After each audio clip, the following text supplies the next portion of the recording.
ভাগ্য যেন সুপ্রসন্ন হয় সেজন্য আমাদের দেশে মানুষ শবে বরাতে মসজিদে হুমড়ি খেয়ে পড়ে, ঠিক না বেঠিক? কারণ আমরা মনে করি যে লাইলাতুল বরাতে বা শবে বরাতে মধ্য শাবান রাতে ভাগ্য নির্ধারণ হয়। অতএব এই রাতে মসজিদে সবচাইতে বেশি মানুষ সমবেত হয়ে কান্নাকাটি, দোয়া দুরূদ, জিকির আজকার বছরের অন্য কোনো রাতে অন্য কোনো সময় মসজিদে এমনকি বাসা বাড়িতে এত ইবাদত বন্দি করতে দেখা যায়। তো এই রাত্রে এত মানুষ কেন আসে? আল্লাহু আলাম, বাহ্যিক দৃষ্টিতে এটাই মনে হয় যে এই রাতে এত মানুষের ভিড় এই জন্য হয় যে এই রাতে এসে একটু আল্লাহর কাছে কান্নাকাটি করে আল্লাহকে একটু কোন রকম যদি আমি একটু চেষ্টা করে বাইলটা আমার পক্ষে ভাগ্যটা লেখাই নিতে পারি, তাহলে সারা বছর আমার আর পায় কে, ঠিক না বেঠিক? অথচ বছরের ইবাদতের জন্য সবচেয়ে সেরা এবং শ্রেষ্ঠ রাত কোনটা? লাইলাতুল কদর, শবে কদর রমজানের শেষ দশকে আছে। সেই রাতে ইবাদতের জন্য এত চেষ্টা আমাদের হয় না। ভাইরা আমার, আপনার ভাগ্যে ভালো কিছু লেখা হোক এটা যদি আপনি চান, প্রথম কথা হলো ভাগ্য লেখনটা কখন হয়? সূরা দুখানের আয়াত থেকে বোঝা যায় এটা লাইলাতুল কদরে হয়। কারণ আল্লাহ বলেছেন, কোরআশে এখানে 1 থেকে 4 আয়াতগুলোর মধ্যে আছে, শুরুর 2-3টা আয়াতের মধ্যে আল্লাহ বলেছেন, ইন্না আনজালনাহু ফি লাইলাতিন মুবারাকাহ, আমি কোরআনকে একটা বরকতময় রাতে নাজিল করেছি। সে রাতটা কোনটা? কোরআন নাজিল হয়েছে কোন রাতে? লাইলাতুল কদরে। দলিল আল্লাহ কোরআনেই বলেছেন, ইন্না আনজালনাহু ফি লাইলাতিল কদর, লাইলাতুল কদরে কোরআন নাজিল করেছি। তাহলে যেই রাতে কোরআন নাজিল করেছি, আল্লাহ এর পরের আয়াতে বলছেন, ফিহা ইউফরাকু কুল্লু আমরিন হাকিম, সে রাতে সব গুরুত্বপূর্ণ বিষয়গুলো ধার্য করা হয়, ফরক করা হয়।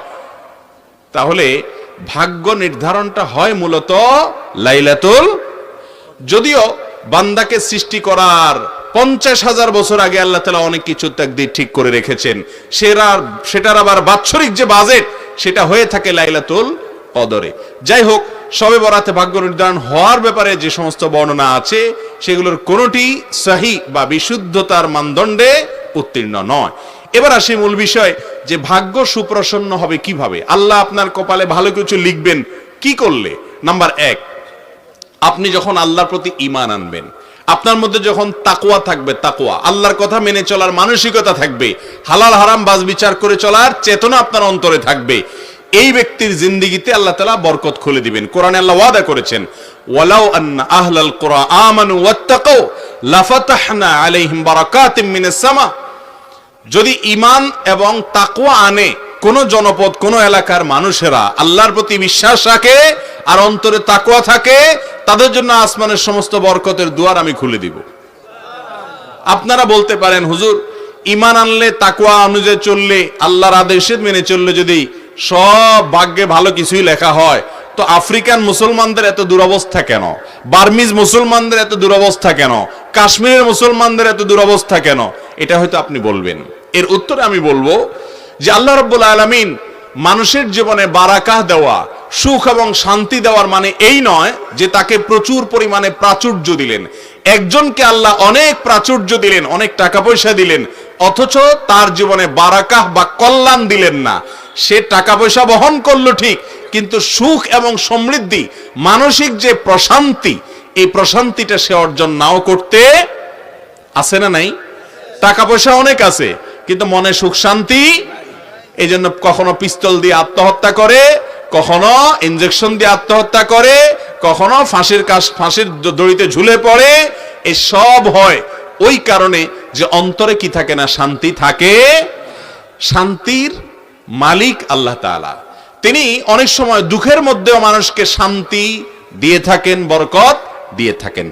প্রকৃত কল্যাণের অধিকারী যদি হতে চান, আপনার কপালে কল্যাণ লেখা হোক এটা যদি চান, তাহলে আপনাকে আল্লাহর প্রতি ঈমান এবং তাকওয়া আনার চেষ্টা করতে হবে। ভাইরা আমার, আমাদের দেশে বেশিরভাগ মুসলমানরা বা সারা দুনিয়াতেই আমরা মনে করি যে আল্লাহ আমাকে এক গাদা টাকা দিয়ে দিলে, অনেকগুলো সম্পদ দিয়ে দিলে, বিশাল ব্যাংক ব্যালেন্স হয়ে গেলে, অনেক জমি জমা হয়ে গেলে, অনেক পাওয়ার হয়ে গেলে আমি বোধহয় আল্লাহর প্রিয় পাত্র হয়ে গেলাম। মনে রাখবেন, ফেরাউনকে আল্লাহ তাআলা অনেক ক্ষমতা দিয়েছেন, কারুনকে অনেক সম্পদ দিয়েছেন, নমরুদকে অনেক প্রতিপত্তি দিয়েছেন, কিন্তু এর কোনোটি তার কল্যাণ আনতে পারে। এই সমাজে বহু মানুষ আছে অনেক সম্পদ প্রভাব নিয়ে চলে, কিন্তু মানসিক প্রশান্তি নাই, আল্লাহ তাআলা তাকে কল্যাণ। আবার অনেক গরিব মানুষ আছে আল্লাহ তাআলা তাকে অনেক সুখে রেখেছেন, এই জন্য ওই আল্লাহর বান্দা তিনি সুখী মানুষ অথচ সম্পদ নাই, এই জন্য সুখের সাথে সবসময় সম্পদের সম্পর্ক থাকে। একবার বলে এক রাজা, তিনি রাস্তা বের হয়েছেন সুখী মানুষের জামা নেয়ার জন্য। তো একবার খুঁজতে খুঁজতে খুঁজতে এক লোক পাইছে, তার গায়ে ছালার একটা চট আছে। তো দেখলো যে লোকটা রাস্তার ধারে শুয়ে নাক টেনে ঘুমায়, পাশ দিয়ে ট্রাক যায়, বাস যায়, কোনো তার বিহিত নাই, ঘুম আর ঘুম, শান্তি আর শান্তি। তখন লোকটা চিন্তা করলো যে কি খাইছে না খাইছে, তারপরে এত আরামের ঘুম, ঘুমটা যদি আরামের হয় লোকটার মনে শান্তি আছে, এটা বুঝাই যায়। লোকটা ঘুম থেকে উঠার পর বললেন, ভাই আপনার মনে কোনো অশান্তি আছে? কয় না, কোনো অশান্তি নাই, রাজ্যের সব সুখ আল্লাহ আমাকে দিয়েছে, কোনো টেনশন বলতে কিচ্ছু নাই আমার। বলে যে ভাই তাহলে আপনার এই যে গায়ে যে চটটা আছে এটা আমাকে দিয়ে দেন, বিনিময়ে আপনাকে আমি এত লাখ টাকা দেব। আমার কোনো শান্তি পাইতেছি না ভাই, ঘুম আসে না, ঘুমের বড়ি খেয়েও ঘুম আসে না, আর অশান্তি, ডিপ্রেশন এগুলো আমাকে সারাক্ষণ তাড়া করে। মানুষ দেখে যে আমি অনেক সুখে আছি, আসলে সুখ জিনিসটা আমাকে আল্লাহ তাআলা দেন নাই, কিছু ভোগ করি, বাট সে ভোগে আমাকে তৃপ্তি দিতে পারে না। তখন সেই চটালা রাস্তার পাশে শুয়ে থাকা গরিব মানুষটা নাকি তার গায়ের চটটা খুলে তাকে দিছে, বিনিময়ে ওই ভদ্রলোক অনেকগুলো টাকা তাকে দিয়ে গেছে। টাকা দেওয়ার পর এই ভদ্রলোক এই টাকাগুলা চিন্তায়, কি করবে, কোথায় রাখবে, কে নিয়ে যায়, কে না নিয়ে যায়, কে ডাকাতি করে, এই টেনশনে এবার এর ঘুম হারাম হয়ে গেছে। এবার সে ওই লোককে খুঁজতে খুঁজতে খুঁজতে অনেক কষ্ট করে পাইছে, পায়া বলে ভাই এই নেন তোমার টাকা। তারে টাকা ছুড়ে মেরে দিয়ে বলছে, ভাই এই নেন আপনার টাকা, আল্লাহর হস্তে আমার সেই চটটা ফেরত দেন, আপনার এই টাকা আমার ঘুম এবার হারাম করে দিস। ভাইরা আমার, কথা কিন্তু বাস্তব। আল্লাহ তাআলা যাকে শান্তি দিবেন না, সম্পদের পাহাড় দিয়েও শান্তি দিবেন না। শান্তি কিন্তু আল্লাহর আনুগত্যে আছে। অতএব আপনার ভাগ্যে আপনি যদি কল্যাণ চান, টাকা চান না কল্যাণ চান? কল্যাণ চান। সুখ চান না পয়সা চান? যদি সুখ এবং কল্যাণ চান, প্রথম কাজ হলো ঈমান এবং তাকওয়া লালন করতে হবে। মুত্তাকিরা কষ্টের মধ্যেও হাসে, দুঃখের মধ্যেও হাসে। নমরুদ প্রাসাদে থেকেও শান্তি পায়নি, ইব্রাহিম আলাইহিস সালাম অগ্নিকুণ্ডে থেকেও শান্তি পেয়েছেন।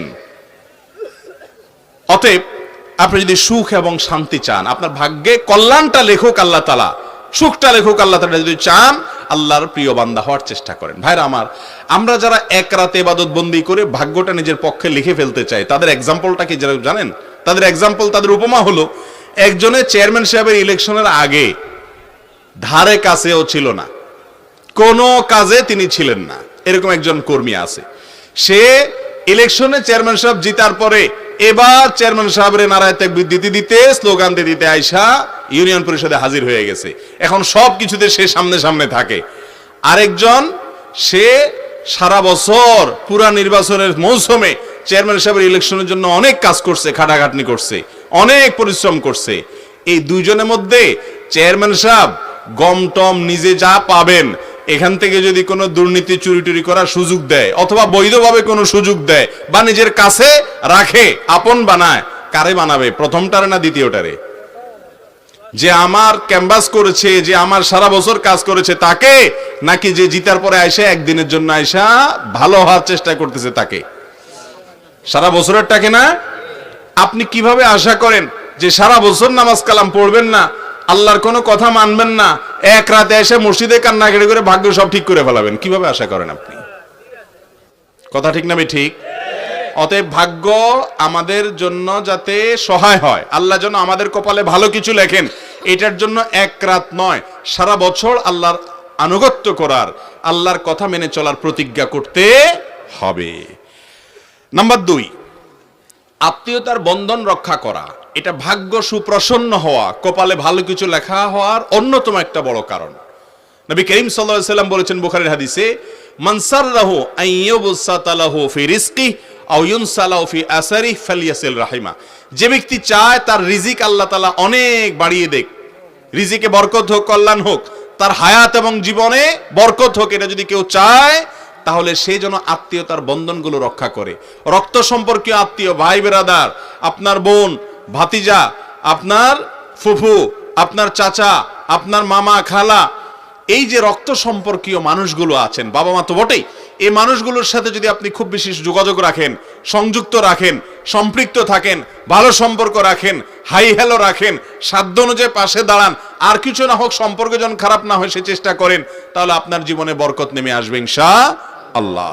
তৃতীয়ত, আপনার ভাগ্যে ভালো কিছু লেখা হবে যদি আপনি আল্লাহর প্রশংসা করতে শিখেন, শুকরিয়া আদায় করতে শিখেন। আল্লাহ বলেছেন, লা ইন শাকারতুম লা আযীদান্নাকুম, যদি তোমরা আমার কোন নিয়ামত পাওয়ার পর কৃতজ্ঞতা আদায় করো, আলহামদুলিল্লাহ বলো, শুকর আদায় করো, যে নিয়ামত পাইছো এটাকে আমি আরো বাড়াই দিব। অতএব যা পেয়েছেন, আল্লাহ যা দিয়েছে, অন্যকে কি দিয়েছে এটা নয়, আপনাকে যা দিয়েছে এজন্য মন খুলে আল্লাহকে শুকর আদায় করে বলেন, আল্লাহ অনেকে তো এটাও পায় নাই, আমি যেটা পেয়েছি, অতএব আপনি যে দিয়েছেন এজন্য আপনার প্রশংসা। এই প্রশংসা করা মানে হলো আপনার নিয়ামত আরো বৃদ্ধি হয় ইনশাআল্লাহ। অতএব অনেক মানুষ আছে নিয়ামত না পাইলে, একটু এদিক সেদিক হলে, একটু কম পাইলে অস্থির হয়ে যায়, নাশকর হয়ে যায়। ভালো করে শুনে রাখেন, এই পৃথিবীতে নাশকরকে কখনো আল্লাহ তাআলা নিয়ামত দেন না। বহুত নাশকর আছে দেখবেন সারা জীবন হাউতাস করে, নাই নাই কিছু হলো না রে, গেল না রে, শেষ হলো রে, কপাল পড়ে, আমি শেষ হয়ে গেলাম, ধ্বংস হয়ে গেলাম, ভাগ্যরে গালিগালাজ করে, এগুলো সারা জীবন কপাল পড়াই থাকে। আর যারা যা পাইছে এটার উপর শুকর আদায় করে, আল্লাহ তাদের নিয়ামত বাড়িয়ে দেন। অতএব 3 নম্বর আমল হলো ভাগ্যে ভালো কিছু লেখার জন্য আল্লাহর প্রশংসা করা, যা পাইছে এটা শুকর আদায় করা। 4 নম্বর হলো সাদাকা করা, দান। দানে ধন বাড়ে। আপনারা দেখেছেন গ্রামে বিশেষ করে চাপকল আছে না, চাপকল যখন পানির লেয়ার নিচে নেমে যায়, আপনি জগে করে পানি নিয়ে আসেন, এই পানিটা আনার পর কি করেন আপনি কি সেগুলা ঢেলে আরো চাপ দেন, নাকি বলেন না বাবা যেটুকু আছে এটুকু আমার কাছে থাকুক, যদি মোটেও পানি না ওঠে তাহলে কি হবে, তার সাথে যেটুকু আছে এটুকু আমি ধরে রাখি? এটা করে কেউ? বরং যেই জগ আছে ওই জগ দিয়া চাপ শুরু করে, এরপরে এমন পানি উঠে যে আর জগ ভরেও কুলান যায় না। ঠিক না ভাই? ঠিক ঠিক একই ভাবে যারা অভাবে আছেন, আপনার সাধ্য অনুযায়ী কিছু কিছু দান করেন, গরিব মানুষকে, অভাবী মানুষকে কল্যাণের পথে একটু একটু দান করেন। আপনি 1000 টাকা আছে, 10 টাকা দান করেন। দান যত করবেন আল্লাহ তাআলা তার ধনকে বাড়িয়ে দেয়, সম্পদকে বাড়িয়ে দেয়। আর কৃপণ এই ব্যক্তি দেখা যায় হয়তো অনেক পয়সা করি আছে, সে সব সময় ভিখারির মতো, তার টান থাকে, অভাব থাকে, কখনো অভাব দূর হয় না। এজন্য বরকত এবং আপনার জীবনে আপনার ভাগ্যে ভালো কিছু লেখা হবে তখন যখন আপনি দান দক্ষিণা করার মানসিকতা রাখবেন। এবং নাম্বার 5 এবং সর্বশেষ এই নাম্বারটি বলবো, সেটা হলো বেশি বেশি আল্লাহর কাছে ইস্তিগফার করা। এটা জীবনে বরকত নাজিল হওয়ার কারণ। কোরআনে কারীমে সূরা দাহরে আল্লাহ তাআলা বলেছেন, ফাকুল তাস্তাগফিরু রাব্বাকুম। নূহ আলাইহিস সালাম বলেছিলেন তার জাতিকে, তোমরা তোমাদের রবের কাছে ক্ষমা চাও, নিজের পাপের জন্য ইস্তিগফার করো, মাপ চাও। লাভ হবে কি? ইন্নাহু কানা গাফফারা। 1 নম্বর হলো ক্ষমা চাইলে মাপ পাবা, আল্লাহ ক্ষমাশীল। আর এরপরের কথা হলো যে ওয়ায়ুমদিদ লাকুম বিআমওয়ালিন ওয়া বানিন, সম্পদ, সন্তান, এই সবগুলো দিয়ে তোমাদেরকে আল্লাহ তাআলা সমৃদ্ধ করবেন, রিচ করবেন, এগুলো বাড়িয়ে দিবেন যদি তোমরা ইস্তিগফার করো। ইস্তিগফারের জীবনে সবচেয়ে বেশি বরকত আসে। সব সময় নিজের ভুল স্বীকার করে আল্লাহর কাছে ক্ষমা চাইবেন, আল্লাহ আমারই ত্রুটি, আমারই ভুল, কত ত্রুটি আছে আমি জানি না, হয়তো নিজের ভুলে কথা স্বীকার করবেন, আল্লাহ আপনি মাফ করে দেন, আস্তাগফিরুল্লাহ ওয়া আতুবু ইলাইহি, আস্তাগফিরুল্লাহ ওয়া আতুবু ইলাইহি। যত ইস্তিগফার করবেন জীবনে তত ভালো কিছু আপনার ভাগ্যে লেখা হবে, জীবনে বরকত আসবে ইনশাআল্লাহ। সেই সাথে আল্লাহর উপরে তাওয়াক্কুল করবেন, এই কাজগুলোর মাধ্যমে ভাগ্যে ইনশাআল্লাহ ভালো কিছু লেখা হবে। এর বিপরীতে আল্লাহর অবাধ্য হলে, আল্লাহর নাফরমান হলে তার কপাল পোড়া হয়, তার ভাগ্য খারাপ হয়। এর পাশাপাশি যে ব্যক্তি নিয়ামতের নাশকরি করে, আল্লাহর নিয়ামতের শুকর আদায় করে না, এরও কপালে ভালো কিছু লেখা হয় না। অতএব আপনি যদি চান আপনার ভাগ্যে ভালো কিছু লেখা হোক, তাহলে এই কাজগুলো করবেন। আর ভাগ্য খারাপ হয় এরকম কাজগুলো বেশ আল্লাহর নাফরমানি এবং গুনাহের কাছ থেকে বেঁচে থাকতে হবে। আল্লাহ তাআলা আমাদের সবাইকে দুনিয়াতে সৌভাগ্যবান করুন, আখিরাতেও সৌভাগ্যবান করুন।